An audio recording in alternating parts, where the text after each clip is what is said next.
Welcome on into the Wolverine.com podcast. Clayton Sayfie here with Chris Balas and Anthony Broome on a Wednesday, one day earlier than normal. I hope everybody had a great Memorial Day weekend. We are brought to you by My Perfect Franchise today. Make sure to like this video on YouTube if you're watching. Subscribe to the channel as well. And join us over at the Wolverine.com, $29.99 for 6 months of premium content. We're going to get into some Michigan football topics here, a new transfer portal target here as we enter summer, and some other chatter as well, and then get you out of here on this Wednesday. But first, let's talk about our friends over at My Perfect Franchise. Are you ready to leave the corporate rat race for the American dream? Looking for a side hustle while working your current job, wanting to diversify, build wealth, and or leave a legacy? Well, Andy can help. Andy Ludicky is a franchise consultant as well as a franchise owner and helps people find franchises that fit their skill sets, financial requirements, time to commit, and more. His services are 100% free, and he's here to help if you have any questions about business ownership. So contact Andy Ludicky. Head to the website, www.myperfectfranchise.net. Hit him up on the phone, 404-973-9901. Email him, andy@myperfectfranchise.net. And if you go to the website, you can book a time with him on his calendar. Again, consultation 100% free. So go support our great sponsor, My Perfect Franchise, Andy Ludicky, fantastic gentleman over there. So go check him out. We're also brought to you by our very own Michigan Football Preview Magazine, which we are working hard on right now. And we have a flash sale going on. So it's May 31st right now, but by June 1, if you pre-order it, over at the WolverineOnDemand.com, you can save $13. So you know you're going to want to get it anyway. You're going to see it on the shelves later on in July. So why not pre-order it, get it sent directly to your house right now and save yourself $13. So head to the WolverineOnDemand.com to order, or our Twitter account. We have it pinned at the top, the link for that flash sale. So go and do that right now. If you see any bags under our eyes, it's because we're working on the football preview around the clock these days, but it's all fun work. And we will do a show in a couple weeks here when we finish it up, talking about things that we learned throughout this process as well. But gentlemen, how's it going today? A little under the weather. Had to cancel a hot golf date for tonight, so I'm depressed about that. But sorry. So it is what it is. And but other than that, I'm thrilled to be here with you guys instead. Oh, well, that means the world. I mean, I know it's right up there, right in the same rung. Yeah, not in the same stratosphere, but I love you guys. You're like my brothers. Well, that means the world. Yeah. I feel like with Memorial Day weekend come and gone, unofficial start to summer is officially upon us. I think all three of us probably have a little extra color, a little extra pigment to the skin after some time in the sun over the weekend, and it was a good recharge getting into these next few weeks is kind of a marathon stretch of getting this football preview. I have a 5-page thing I'm working on right now for it that'll be turning by the end of the day. A couple other things like that coming in. Everyone's been doing that. So these are people always ask, what do you do this time of year? The team's not doing anything. Spring football's over. And I'm like, this is arguably the busiest time of the year for us. So getting ready for that season. So we'll get a couple weeks of downtime here soon, but for now, we'll just keep charging forward. Yeah, between basketball recruiting issue and the football preview and then, spring football stuff, you know what, up until about June, the middle of June, then we get about a month to recharge the batteries. And then Big Ten Media Day is here. So, but I'll tell you what, this football preview is going to be fantastic. Some of the best articles I've ever written for it, I know. So that I feel anyway that's with some good information. So order it up, folks. We hope that you'll do that. We'll give you some information on that. Yeah, just from my standpoint, since I've been here, it feels like we've gotten as many exclusive interviews or more than ever for this issue. So it should be fantastic. 160 pages, glossy pages, jam-packed with information, analysis, all of that. So go and order it as well. It's also camp season. So you see some of the Michigan coaches out at satellite camps. They'll be touring the entire country. I know EJ Holland, our recruiting reporter, has laid out on our message board some of the stops that they'll make throughout our great nation. But it is that time of year too. And as Jim Harbaugh said a couple years ago at a Ferris State camp, it's June now. It's time for football. So it's almost June here on May 31st. So it feels like we're getting into the swing of things. Let's start with a new transfer portal offer. Josh Wallace, a corner out of UMass, was offered late last week. And, no surprise there. Michigan has tried with a few corners this offseason. They've landed 8 scholarship transfers, but none of them at that position. And it's an important one that I think Michigan clearly needs help at based on their actions of what they're doing in the transfer portal. But Josh Wallace is a really interesting one to me. He's played at a little bit of a lower level there at UMass, but has played a ton of games, 39 games, 2,197 defensive snaps over 4 seasons, has a ton of experience. And then you talk about as well the ties that he has to Michigan, which are seemingly endless the more you dig and dig and dig on this guy. Don Brown's his head coach over at UMass. Steve Kasula, former Michigan analyst, is the offensive coordinator. Mike McCray, former Michigan captain and linebacker, is the outside linebackers coach. The wide receivers coach and recruiting coordinator at UMass is Ryan Partridge, cousin of Chris Partridge, Michigan's linebackers coach. He played with Olu Oluwatimi in high school. He played basketball with Hunter Dickinson in high school at DeMatha Catholic. So plenty of ties there. And again, it just shows that Michigan is looking for that second corner opposite of Will Johnson. And at the very least, somebody who could contribute if you need him to. He may not win the job in fall camp or throughout the season. But if they're able to bring him in, I think that would just add to a room that is a bit of a question mark at this point. But your guys' thoughts on Josh Wallace receiving an offer? My number one thought is that this is going to be a done deal, right? He's coming here to campus, probably going to commit. So I'd be stunned if he wasn't on this team next year. Number two, I think he's more depth. He's not one of those guys that's going to come right in and start, but he's going to compete and he's going to push everybody. And it speaks to the fact that they think they need another guy there. So, ideally, Jaden McBurrows and Jair Hill and all those guys, you're thinking, and Morian Walker, you're like, wow, we are loaded, at the cornerback position. And these guys all had huge springs, but, we saw Morian Walker still has some work to do. It certainly doesn't mean that he's not going to be good, but you know what? Too much depth is not a bad thing. So bring him in, let him compete, and see what happens. If he's a good culture fit, you take him and hope that he helps your team. Yeah, shout out to Don Brown over at UMass. Potentially, so he's the player to be named later in the Don Brown trade. So, yeah, I mean, for me, assuming they're able to close the deal, I think that room just sorely needs another body in it. I mean, you don't look at it as, yeah, the number 2 cornerback job is a question mark and something that they're going to try and sort out here in fall camp when it approaches. But you can raise the floor of that room just by adding more competition. I mean, I don't want to say they don't have the bodies there, but they don't have the proven bodies there. And you're talking about a guy that's played thousands of snaps at the college level. Again, we know that Will Johnson is coming off an off-season surgery, and I believe we'll talk to him some point in the next couple of days at one of these camps, but we'll see how his recovery is going. But you just need to kind of raise the floor of that room a little bit. It's not at all unlike when you bring in a Jack Tuttle or an Alan Bowman, a guy that has played a lot of snaps at the college level, and maybe he doesn't start for you, but he adds competition, and I think that's what that room needs right now because we've been talking about all offseason. Oh, well, they penciled in Morian Walker as a starter right off the bat. Well, they need more competition than that because he didn't look like he was quite ready for that when we saw him in the spring game. So you add him to a room with Morian Walker, you add him with Jaden McBurrows, add him with Miles Pollard and some of these other guys that they have, and you let them go from there. So yeah, the fact that I'm not surprised that the pursuit remains on a cornerback because to me, I think by far, when you look at all these position groups on their roster that we believe are championship caliber, I don't think that group is quite there yet. So add another body. That would be awesome if they're able to find a way to get that done. Definitely. Yeah. And I feel like they could piece something together, with Jaden McBurrows, Morian Walker, Jair Hill, maybe even Miles Pollard.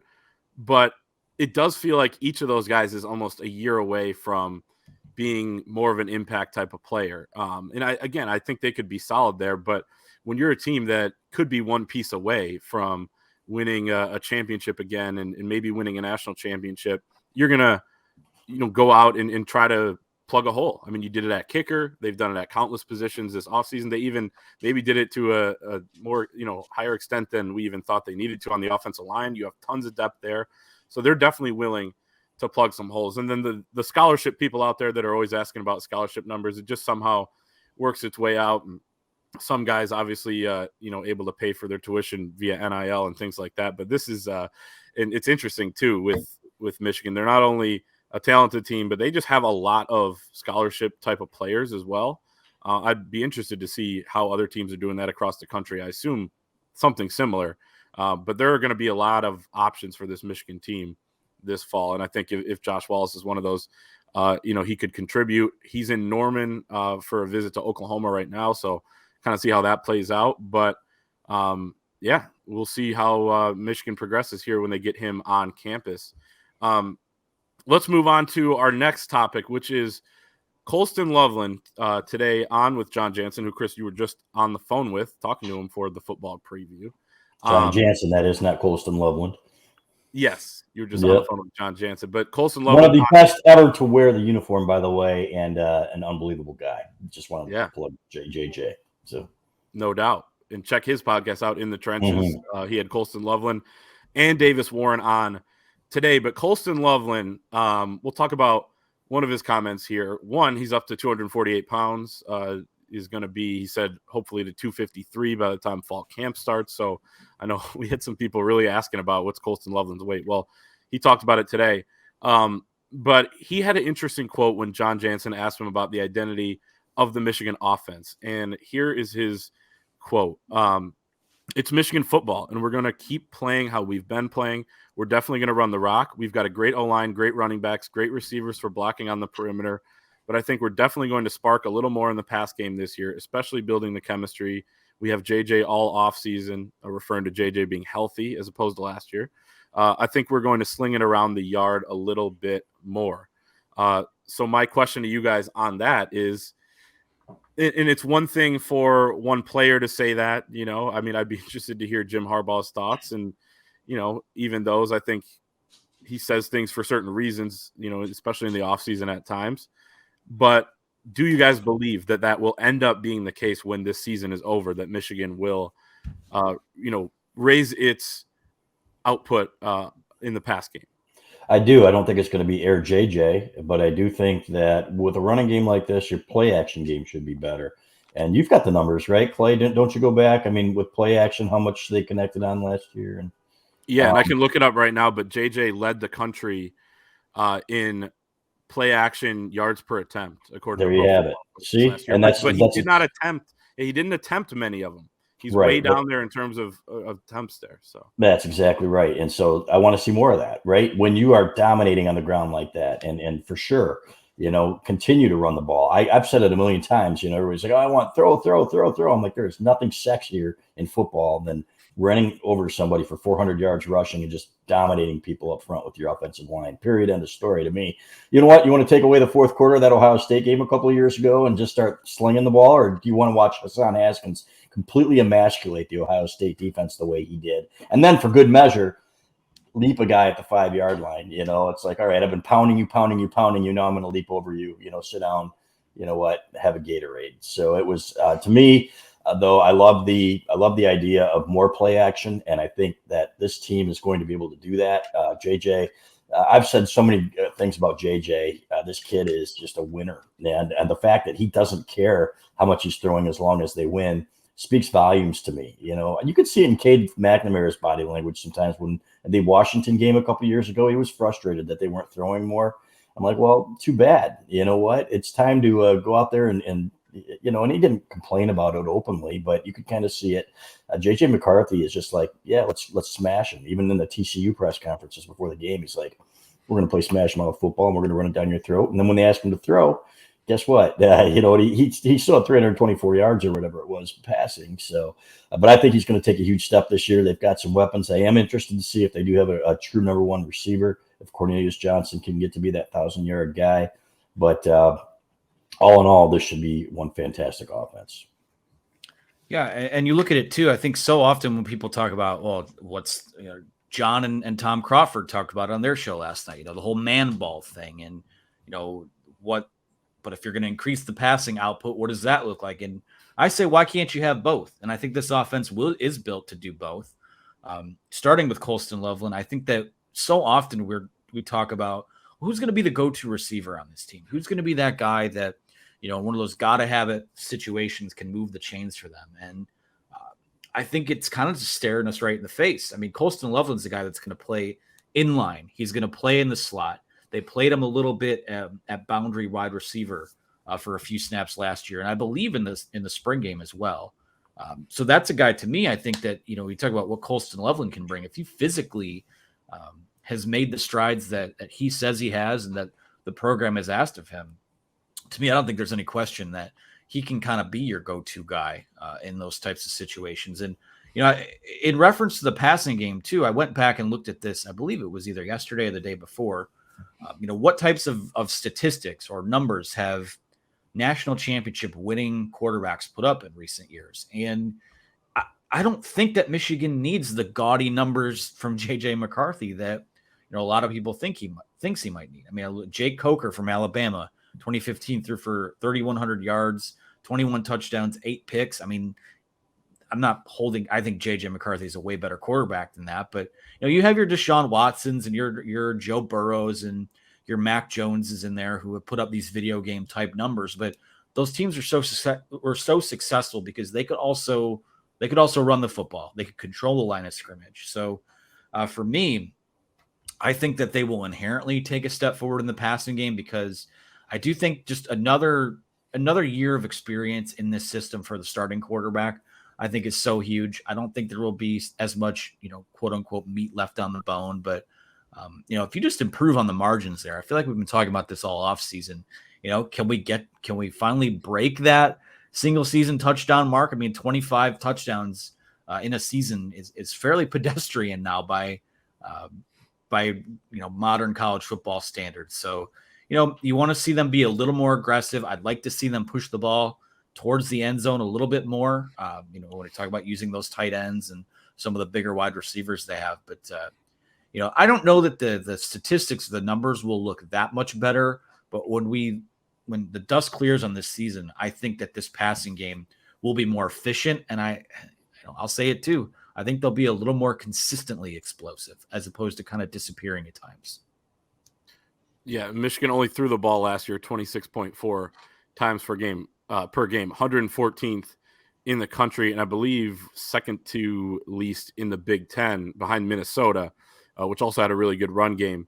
So I don't think it's going to be – I think they're going to throw a little bit more this year, and I think that's because they probably would have last year if it worked a little bit more at times. There were 4 games in a row where JJ was 53% completion percentage or worse in the Big Ten. One of those was Ohio State, which he was 50, completely fine. He was fantastic in that game. But the 3 games before that, they really didn't get much going in the passing game, which was kind of why so many people were surprised by what they did through the air against Ohio State with some of those big plays. Colston Loveland's touchdown being one of them. But I think he's going to be a lot better. And Colston talked about this as well, outside of just that quote, but just the fact that they're going to have JJ all offseason as the starter and as a guy who's fully healthy. And I think that's going to pay dividends for these guys too, including the wide receivers, which, there's no first round type of guy there. There's probably not even a guy that could go maybe in the first 4 rounds. We'll see, maybe with a Roman Wilson or something like that. But, the chemistry is going to be there. JJ is going to take a big step forward. And I think if it's working, like I think it'll work, then I think they'll go to it a little bit more. And that's when we're going to see those attempts go up, probably a little bit closer to 30, not much more than that maybe, but I don't think they're going to sling it around the yard, as Colston Loveland said, but he did add the caveat a little more. So I would agree with that. Anything else on this before we move on? Let's move on. Let's talk about our last topic, which we had a great thread on our message board, and I forget who posted it, so I do apologize. I'll look it up as you guys are talking. But basically, what do you want to see in the first 6 games of this season that will make you more confident that Michigan is a contender in the national picture here? And all sorts of good comments, all sorts of good feedback over on the Fort, our premium message board.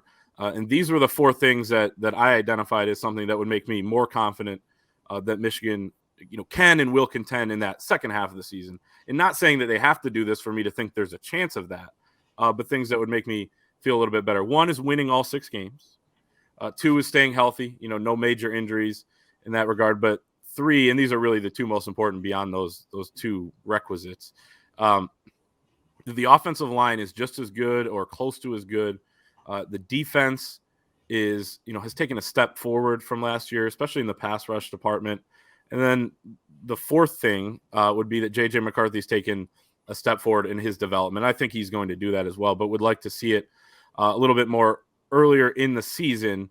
But those would be the things I would identify. And then I would go into that second half thinking, okay, I think this Michigan team is going to be right there at the end. And again, you could still see some question marks there and believe that they're going to work things out, because that Michigan team last year at the Maryland game was not the same one that took the field at Ohio State 2 years ago when they almost lost to Rutgers, or they go and win by 3 points at Nebraska. That wasn't the same team that ran all over Ohio State. You're going to progress and improve throughout the season, find your identity. So, none of this is to say that that's not going to be the case, even if we don't see some big time improvement in these areas.